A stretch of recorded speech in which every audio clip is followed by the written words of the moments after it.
नेताओं को है कि यार एक बार ना कुछ भी करके बस इलेक्शन जीत जाओ, फिर तो 5 साल मजे ही मजे, यही लगता है ना। तो नेताओं को बता दो नहीं, मजे ही मजे नहीं। हम सवाल पूछेंगे, हम तुम्हारी एसटीसी करेंगे, हम आरटीआई भी लगाएंगे, एप्लीकेशन भी लगाएंगे, एप्लीकेशन पे फॉलो अप भी करेंगे। एमएलए के घर पे के सामने 200 लोग इकट्ठे भी होंगे, जवाब मांगेंगे। तो जो बेईमान लोग हैं वो खुद ही डर जाएंगे कि अरे यार ये जनता तो इस टाइप की है, छोड़ो यार कहाँ चक्कर में पड़ना। और एक आपने जो कहा कि ध्रुव राठी एस्टेब्लिशमेंट के खिलाफ बोलते हैं, तो ये जो हमारी सिमेंटिक्स है, जो हमारी वोकेबलरी है, वो ना काफी प्रॉब्लमेटिक है। ये बिल्कुल एक ऐसा लगता है कि अच्छा यार वो तो ना कुछ अलग ही करता है भाई, और ये भाई ध्रुव राठी वो तो एस्टेब्लिशमेंट के खिलाफ तो बोलता है। गलत बात तो नहीं है, लेकिन एस्टेब्लिशमेंट के खिलाफ बोलना गलत तो नहीं है। एग्जैक्टली तो मैं भी इसी बात को अगर हम ये कहें हाँ। कि वो देश के लिए बोलता है। वेदर भैया ऑफिशियल स्पोक्स पर्सन है कॉकरोच जनता पार्टी के, आप सोशल मीडिया कमेंटेटर या इन्फ्लुएंसर भी हैं, ठीक रहेगा कहना, और आप कुछ बड़े क्रिएटर्स के लिए स्क्रिप्ट्स भी लिखते हैं, जैसे एक ध्रुव राठी भी हैं। वेदा, आज का जो ये मूवमेंट था या प्रोटेस्ट जो आप लोगों ने ऑर्गेनाइज किया, पहले तो मुझे ये बताइए जो आप लोगों की एक्सपेक्टेशंस थी, क्योंकि 2 करोड़ 20 लाख फॉलोअर्स, लगभग 22 मिलियन फॉलोअर्स इंस्टाग्राम पर हैं, सोशल मीडिया पे आप लोगों के इतने सारे लोग जब इंस्टाग्राम पे जुड़ते हैं तो उसमें से लोग जमीन पर आएंगे या नहीं आएंगे, इस बात का डर होता है। आज जो लोग आए, आप सेटिस्फाइड हैं उससे? हाँ, मैं तो बिल्कुल सेटिस्फाइड से भी ज्यादा खुश हूँ, क्योंकि कोई चीज जब एक डिजिटल उससे स्टार्ट होती है तो लोगों को ये है कि चलो फॉलो करना है या कमेंट करना है, और अचानक से उसको डिजिटल से ग्राउंड पे लाया जाए तो काफी मुश्किल होता है। और मैंने तो देखा यहाँ पे लोग गुवाहाटी से, बंगाल से, और लखनऊ, यमुनानगर, पलवल, पता नहीं कहाँ कहाँ से इतनी इतनी दूर से लोग आए हैं, तो ये कितनी शानदार बात है। आप लोगों की मेन मांग थी कि धर्मेंद्र प्रधान जो एजुकेशन मिनिस्टर है वो रेजिग्नेशन दें, उस मांग को आप लोगों ने रखा सामने, लेकिन नीट के बहुत सारे बच्चे आए हुए थे जो परेशान थे, सीबीएसई से बहुत लोग परेशान थे। आप लोगों की मांग सिर्फ धर्मेंद्र प्रधान को लेकर थी, या आप लोग सिस्टम में एज अ होल कोई चेंज लाने की धीरे धीरे कोशिश करना चाहते हैं?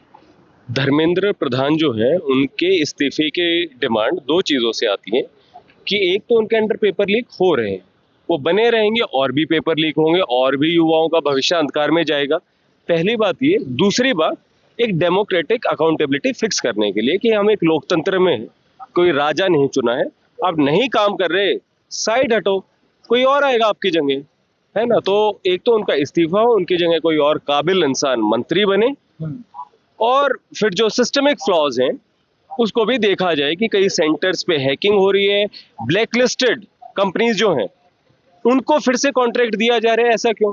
मतलब मेरा तो मानना है कि जितना कुछ अगर इन हाउस कर सके गवर्नमेंट, क्या वो अच्छा नहीं है? वो आई थिंक बेटर है, वो आई थिंक लीक्स को रोक सकेगा। और खैर आप एक्सपर्ट से पूछिए कि किस तरीके से हो सकता है, लेकिन एक फूल प्रूफ व्यवस्था होनी चाहिए। बहुत सारी हेडलाइंस में ये छपा कि ये इंडिया का पहला जेनजी प्रोटेस्ट है, बट आज जब हम लोगों ने कवर किया तो बहुत सारे सीनियर सिटीजन भी यहाँ मौजूद थे, 60 प्लस, 70 प्लस। हाँ, क्योंकि हमने कहा था कि अपने फैमिली के लोगों को भी लेके आओ। ये नहीं होना चाहिए आपके अंदर जागरूकता आ गई और आपके घर के जो लोग हैं वो अपना व्हाट्सएप यूनिवर्सिटी देख रहे हैं और ब्रेन वॉश हो रहे हैं, तो वो भी देखे तो अच्छा है ना। मतलब उनके पेरेंट्स भी देखे कि यार एक युवा है, युवाओं का जोश है और देश के लिए आवाज उठाई जा रही है।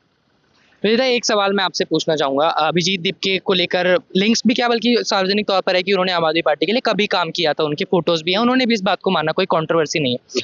आप ध्रुव राठी की वीडियोस लिखते हैं, ध्रुव राठी को जो नए लोग जानते हैं वो जानते हैं कि वो थोड़ा सा एस्टेब्लिशमेंट के अगेंस्ट बात करते हैं या कमियों पे बात की जाती है, तो कुछ आरोप ये भी लग रहे हैं कि क्या ये एक वेल प्लान्ड अटेम्प्ट है बीजेपी की जो अपोजिशन पार्टीज है उनकी तरफ से कि बीजेपी को प्रेशराइज किया? What do you think? No, that is a question. I cannot be answering that particularly. No, but I'm just asking आपका क्या नहीं, किसी और ने कुछ कहा तो आपने भी अपना कुछ नहीं, मेरा भी एक किया सवाल है, होगा। क्योंकि मैंने जैसा मैंने फाइन किसी और ने कुछ कहा, आपने सुना, तो आपने भी पहले कुछ रिसर्च किया होगा कि इस बात में कितनी सच्चाई है। नहीं, आपने रिसर्च नहीं किया? नहीं, रिसर्च मैंने किया, तो बट आपको कुछ मिला?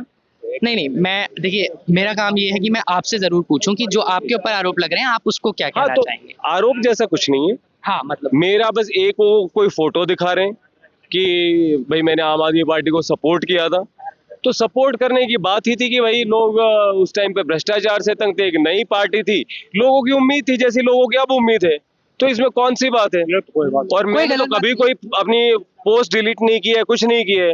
नहीं, डिलीट करना भी नहीं चाहिए, कुछ हाँ, इसमें वैसे गलत मैं बात नहीं है। मेंबर कभी भी नहीं था आम आदमी पार्टी का, तो बस वो वही है। और आपको मेरे उस पे आम आदमी पार्टी की इतनी क्रिटिसिज्म भी मिलेगी, कांग्रेस की भी क्रिटिसिज्म मिलेगी, बीजेपी की, मतलब मेरी पूरी पोस्ट जो है फेसबुक वगैरह सब कुछ ओपन है। इसमें कुछ है ना? गलत और नहीं है। और एक आपने जो कहा कि ध्रुव राठी एस्टेब्लिशमेंट के खिलाफ बोलते हैं, तो ये जो हमारी सिमेंटिक्स है, जो हमारी वोकेबलरी है, वो ना काफी प्रॉब्लमेटिक है।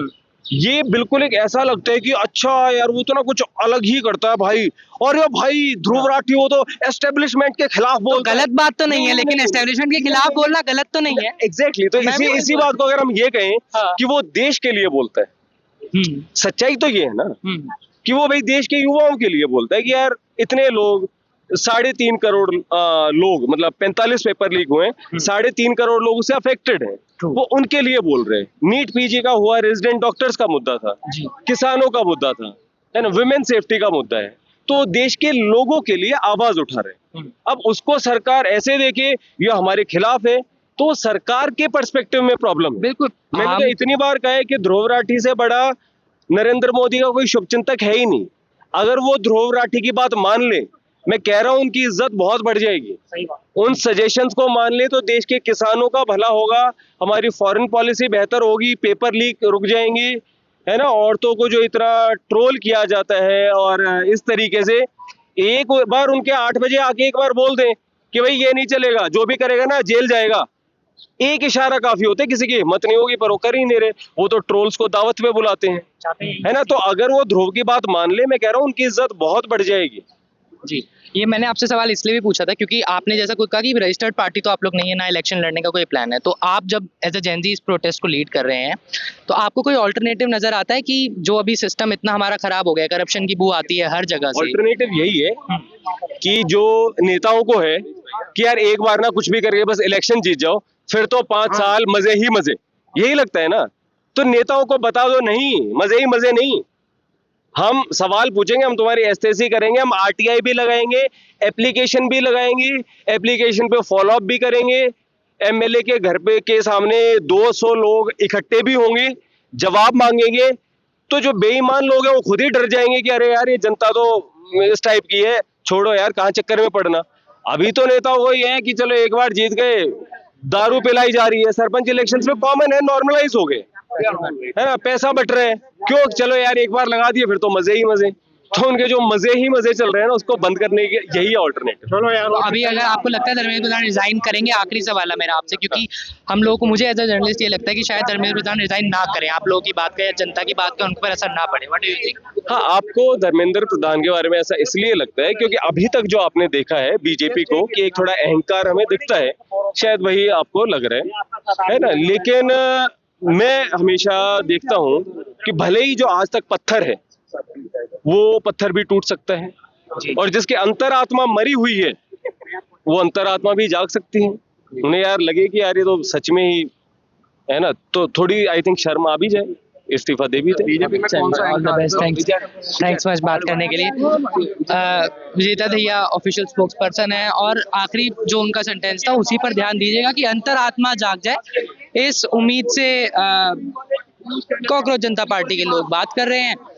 आप में से बहुत सारे लोग जेनजीज भी हो सकते हैं, उनकी क्या राय है हमें कमेंट करके बताइए, और ये बताइए कि क्या आपको उम्मीद है इस प्रोटेस्ट से, इस पूरे मूवमेंट से, ये जो पैदा हुआ है सोशल मीडिया पर, और जो गलतियां हुई हैं सरकार की तरफ से वो तो दरअसल सबको पता है, चीज़ों में लैप्स हुआ है, चाहे पेपर लीक हुआ हो या सीबीएसई में जो स्कैंडल हुआ उसकी बात की जाए, या बहुत सारी और भी एजुकेशन सिस्टम के अंदर कमियां नजर आती हैं, तो उनको ठीक करने के लिए क्या एड्रेस करेंगे धर्मेंद्र प्रधान हेड ऑन आकर, इस प्रोटेस्ट को ये देखना होगा। कैमरा पर्सन अनूप कुमार के साथ मोजो स्टोरी के लिए हर्षित शर्मा की रिपोर्ट।